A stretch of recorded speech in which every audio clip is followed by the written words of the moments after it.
26টা রমজান কাটিয়ে আজকে 27 রমজান শেষ করলাম। তবে 26টা রমজানের ভিতর সবচেয়ে শান্তির রমজান ছিল আজকে।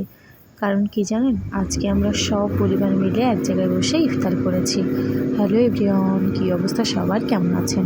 আমি মোটামুটি আল্লাহর রহমতে ভালোই আছি। তো আজকে রমজানটা কেন স্পেশাল জানেন? কারণ আমার শ্বশুর শাশুড়ি, স্বামী, সন্তান সবাই একসাথে আজকে ইফতার করেছি।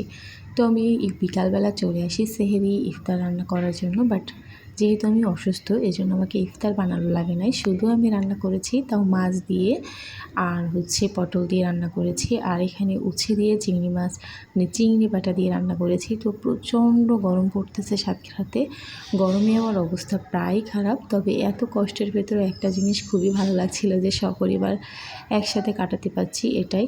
কেন জানি না, সবাই একসাথে থাকলে কিন্তু বেশ ভালো লাগে। তবে এখানে একজন ওখানে একজন থাকলে একদমই মন কিন্তু টেকে না। তবে এই যে ঈদের টাইমটায় বছরে 2 বার সবার সাথে একটু মিলেমিশে হয়ে কিন্তু থাকা যায় বা দেখা হয়, এই জন্যই হয়তো আল্লাহ ঈদটাকে এত স্পেশাল করে রেখেছে। তো এদিকে আমি ইফতারের জন্য চিড়েটা ভিজিয়ে নিলাম। আর এই যে আমার শাশুড়ি 2টা মানে নিয়ে এসেছে জুসের জন্য, একটা ছিল অরেঞ্জ আর একটা ছিল ম্যাঙ্গো।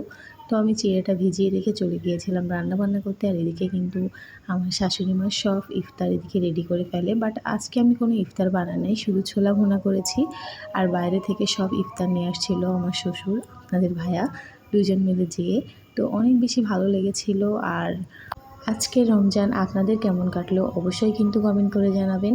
তো এদিকে আমি উচ্ছে ঝোল বসিয়ে দিয়েছি, বাট উচ্ছেতে আমি অনেকগুলো ঝোল দিয়ে ফেলেছি, কোনো ব্যাপার না, আমি ঝোলটাকে জাল দিয়ে কমিয়েও নিয়েছি। এদিকে রান্না করতে করতে কারেন্ট চলে গিয়েছে, প্রচণ্ড রোদ, তার ভিতর কারেন্ট চলে গিয়েছে, মানে রান্না করতে এত বেশি কষ্ট হচ্ছিল, মানে কি বলবো আর কি।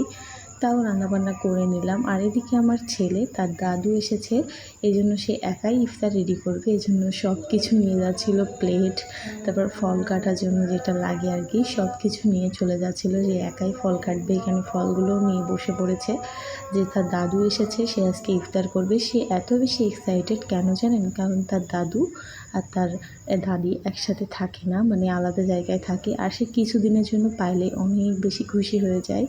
তো এদিকে আমার রান্না প্রায় শেষ হয়ে আসছিল, এদিকে আমার উচ্ছে ঝোলটাও কিন্তু হয়ে আসছে। আর এদিকে ছোলা ভুনা করার জন্য আমি এখানে মশলাটাকে সুন্দর মতো কষিয়ে নিয়েছিলাম। আসলে 2 ছোলা হলে কিন্তু রান্নাবান্না খুব দ্রুত হয়ে যায়, কোনো সময়ই লাগে না রান্নাবান্না করতে। আর আমি যেহেতু ছোলা আগে থেকে সেদ্ধ করে রেখে দিই, এই জন্য কিন্তু আমার রান্নার সময় অনেক বেশি হেল্প হয় আর কি। তো এই যে আমার শাশুড়ি কিন্তু সব ইফতার রেডি করে বসে আছে, সবাই মিলে একসাথে ইফতার করব। তো এটা খুবই স্পেশাল ছিল। তো আজকের ভিডিওটা এই পর্যন্ত, সবাই ভালো থাকবেন, সুস্থ থাকবেন, দেখা হবে নেক্সট একটা ভিডিওতে। আল্লাহ হাফিজ সবাইকে।